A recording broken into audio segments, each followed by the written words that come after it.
Discovering possibilities and potential with passion every day. This is a TPPN production.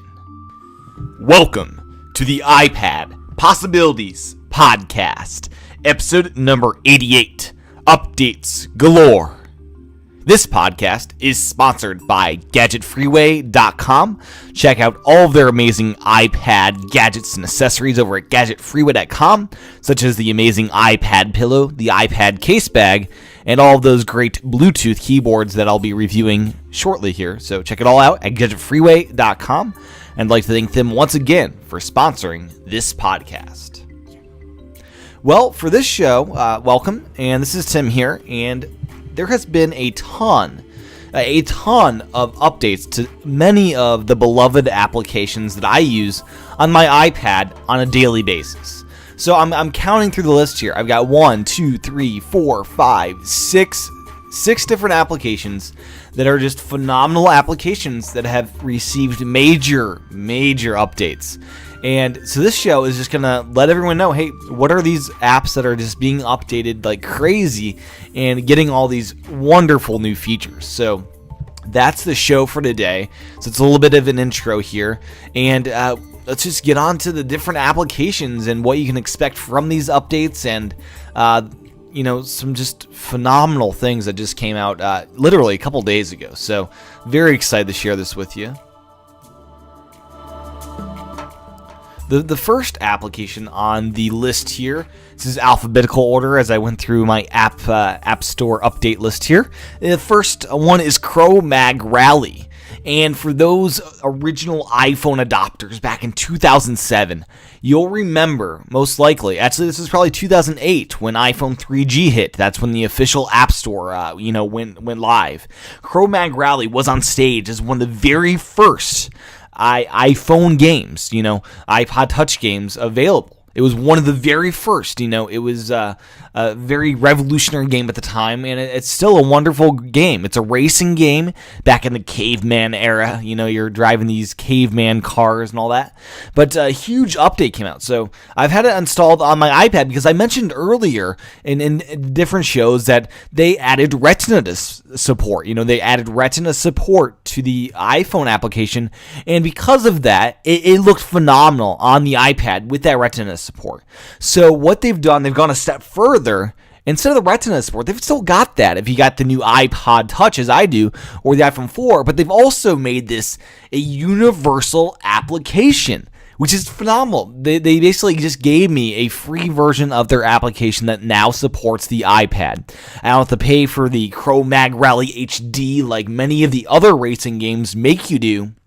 Instead, they just say, let's give you the universal version since you already bought this application back in 2008, which just blows me away because I bought this application in 2008. It's now 2010. I'm still receiving free updates, free, enhancements to this application that, was a very good application in its, first form, So a universal binary update. And then if you are a iPhone 4.1 user or the iPod Touch, whatever, they've also added Game Center support, which includes multiplayer gaming, leaderboards, and achievements, and all those good things. So Cro-Mag Rally is the first on the list, and I was very excited to see that updated. The second application on the list in alphabetical order, as I said, is Chopper 2. And Chopper 2 we have talked about at length on this podcast because it is the first game that I believe shows off that Nintendo Entertainment System ported to the iPad, right? The Apple Entertainment System, as I called it a few weeks ago. And basically, you're able to hook this up to your TV set, use iPhones to control it. It's a very, very sophisticated, easy to use game and gaming system with Chopper 2. So what have they added in this next update here? So they've added TV output support on your iPhone 4 and the ability to control your iPhone 4 from another iPhone or iPod Touch. Now this I don't really see as a I don't see why anyone would ever use this. I've got the new iPod Touch, and I could never see myself using this as the main display with using an iPhone as the secondary controller. That seems crazy, but they've added that to the iPhone 4, and I assume the iPod Touch 4th gen will get that too.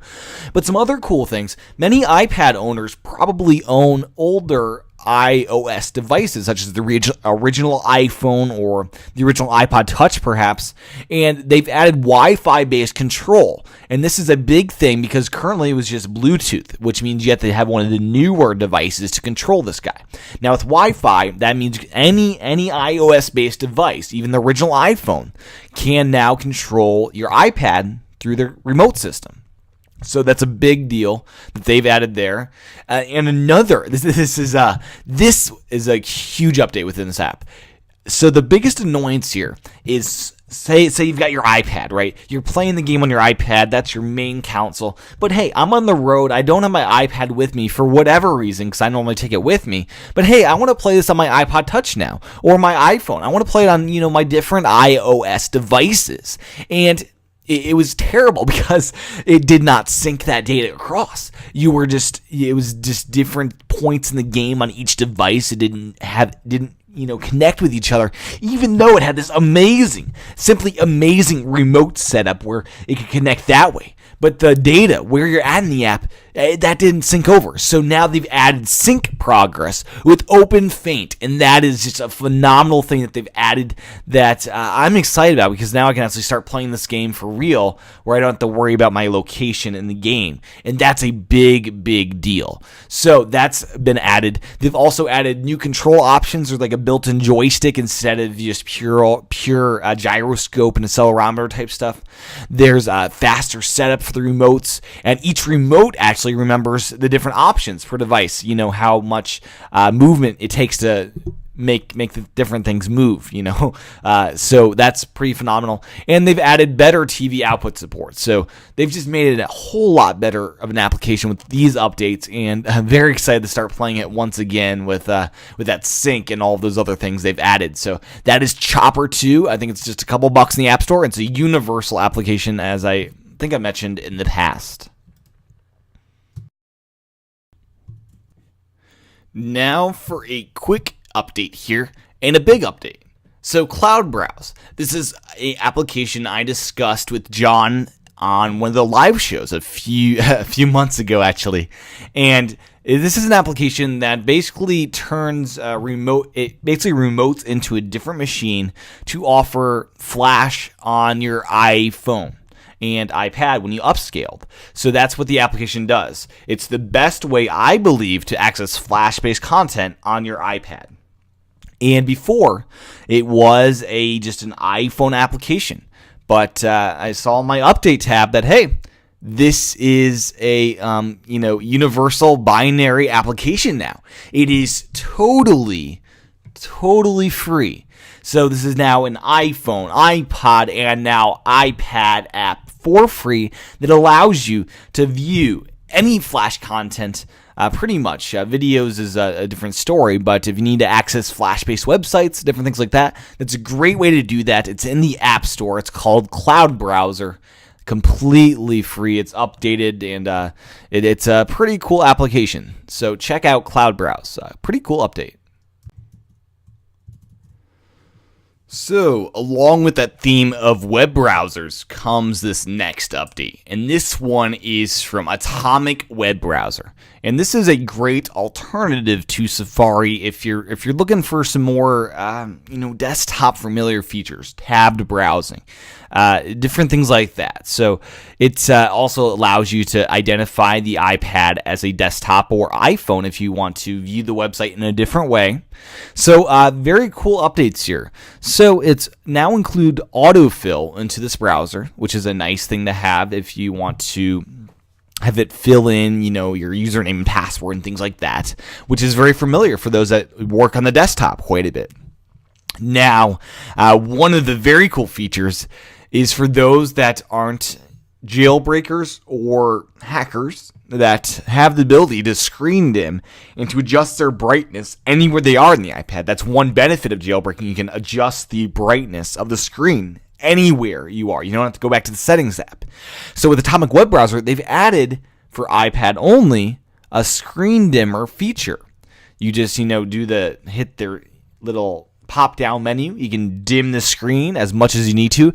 So this browser now, I think, is the best browser for use when it's really, dark, when you don't want a bunch of screen light. This might be the best way to actually use your iPad when it's dark for accessing web content. So that's a very cool feature that's made Atomic Web Browser a much better solution than it previously was. It was a phenomenal browser before this, but that's just a little tweak that makes this app infinitely more useful. They've also added improved HTTP authentication for all those secure sites you need to visit. So Atomic Web Browser is really shaping out to be a very, very compelling third-party iPad web browser. So it's a universal app, so it runs on your iPod Touch as well as your iPad. So that's Atomic Web Browser. So very cool browser updates this week. I'm very excited to start playing with more of these as time goes by. Moving away from the browser space, we now arrive at another kind of space that I particularly like to open and use on a daily basis are those clock applications for the iPad. And my favorite one is Nightstand, and it's called Nightstand HD. And I actually purchased two apps. I purchased the iPhone version and the iPad version when it arrived.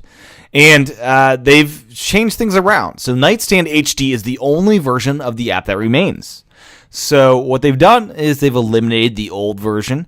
And I'm assuming all the old people that were on that now have access to this new version. But anyways, it's now a universal application, which is phenomenal for those that want to run this HD app on their iPod Touches or iPhones now. So universal apps, that's a huge update there. Beyond that, they've added this pretty cool clock. It's called the Nixie. It's for iPad only, and it's kind of hard to describe what this clock looks like. It's got four different little column things that it looks like, I guess, fire. I'm not exactly sure how to describe it. I guess the best way to do is just check out the screenshots for that. But Nixie is a pretty cool clock that they've added to this iPad version that I just like sitting open all day as just a beautiful little side drop to my Mac here as I'm working. So they've added Nixie clock, which is a pretty cool clock. They've also added Retina support, so it looks phenomenal on my new iPod Touch. And they've also added, this is just a nice little tweak they've added. This is something that I've wanted to be in there for a while. Weather information is now there, so it'll tell you, is it sunny outside? Is it hot? What is the current temperature in your city? And that's very cool, because now I have this clock that also has weather information. It's becoming more and more of this just landing page so I can just know about what's going on. What time is it? What's the weather outside? There's a world clock that's integrated into this. And there's also custom colors for LCD clocks that I can now do within this application. And for the iPhone and iPod Touch, they've also added the Milk and World clock. So the Milk clock and World clock previously were iPad only. Now they're over on those smaller devices. So a lot of uniformity coming here. And it's a pretty phenomenal update they've added here. I'm very impressed with what they've done here. Now, beyond that, this is very cool. In iOS 4, background alarms are now enabled. Now, this is not entirely that useful for the iPhone and iPod Touch because, hey, you already have a clock app on your device that Apple gives you. So that's already there. So that it's helpful, but I think I'd rely more upon the built-in clock. Now, with the iPad, this is where it gets interesting because the iPad currently has no built-in clock. I'm not sure if Apple will add one when 4.2 comes out. If they don't, Nightstand will be the app to get because Nightstand has a local built-in alarm. So this can become your new clock for your iPad. When that update, when 4.2 comes out, this will be the solution. At least right now, this is the best solution I think that we will have for a true clock app. It'll have that background alarm system, and just a great way to do that. So that's a very cool update that I'm looking forward to, especially when iOS 4.2 comes out for the iPad. Closing off the updates for the day and the week, I should say, is My Memoir, and boy, do I love this application. It's I've talked about it at length, so I won't get into another full review of it, but I wanted to just mention another update that came out, some very significant things that came out to this application. So now within My Memoir, you're able to import and export journal entries via a regular text file, which is amazing that they've added that. A very simple thing, but it's nice to have in there. They've added a zoom functionality when you're in that landscape mode, so you can make better use of that screen space and see, closer what's going on. Your text is larger and all that good stuff. But now we move on from the kind of the smaller ones there to what I think are the bigger ones. And the first one is, that iTunes sharing mechanism that I really don't like. That way that you have to plug in your iPad to your Mac and get your files that way. Well, they've added the support of emailing of EPUB and PDF files instead, or I should say in addition to the iTunes sharing. So you can simply email those files. So you can email that EPUB to your email account, open it up, and within that means you can open it up within Stanza on your iPad and start reading your journal entry and seeing how the export went, what needs tweaked or stuff like that. So that's a very cool thing that they've added. So no more USB cables if you don't want them. And they've also added some great custom theme additions. So the custom theme is much more flexible now.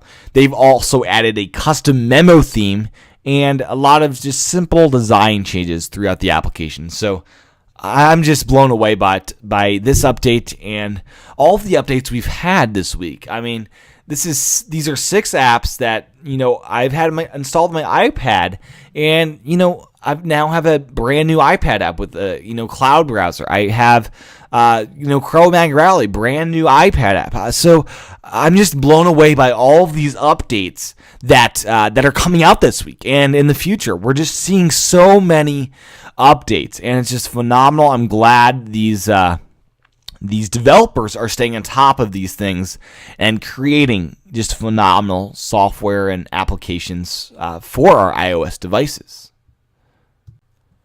Feedback, if you'd like to leave that, it's greatly appreciated. Love to hear from you. Love to hear what different episodes you'd like me to do. What kind of topics would you like me to cover? Do you want me to, email every developer of a particular kind of application, get demo codes, promo codes to try these out and find the best solution for you? So let me know if there are any applications that you want me to find out about, research, and I'll do that. I'll do a whole episode on it just for you.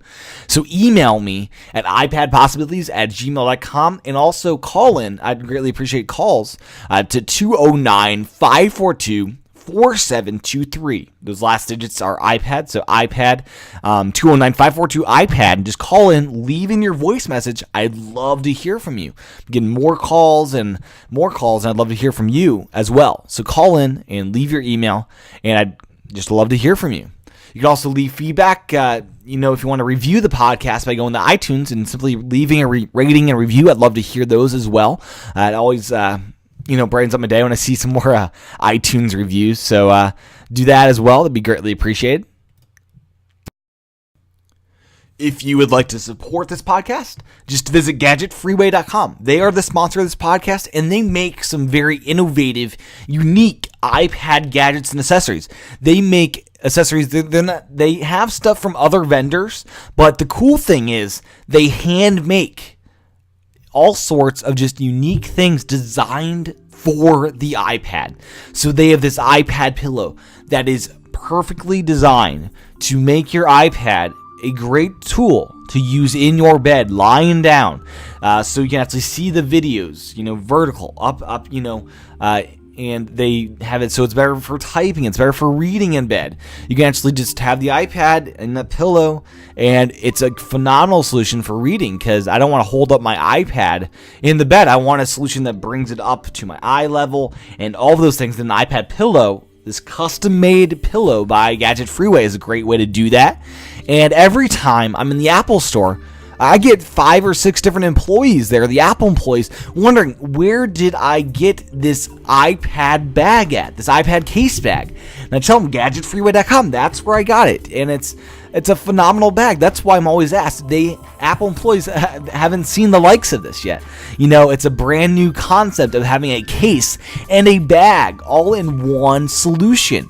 And it's a phenomenal solution to do just that. It basically has your iPad at the ready at all times, protected and available to you. It's a very, very nice bag that I use on a daily basis. It's the iPad bag over at GadgetFreeway.com. And once again, I'd like to thank them for their support of this podcast. And if you want to support this show, just support them. Support GadgetFreeway.com and go to their site. Check out all of their amazing gadgets and gizmos. And I'm also loving the iPad anti-glare protector, and that's something that's really helped out as far as getting rid of those fingerprints and being able to use the iPad in sunlight. So it's pretty cool screen protector as well. So check out all of that at GadgetFreeway.com. And until next time, this is Tim Chatton of the iPad Possibilities Podcast.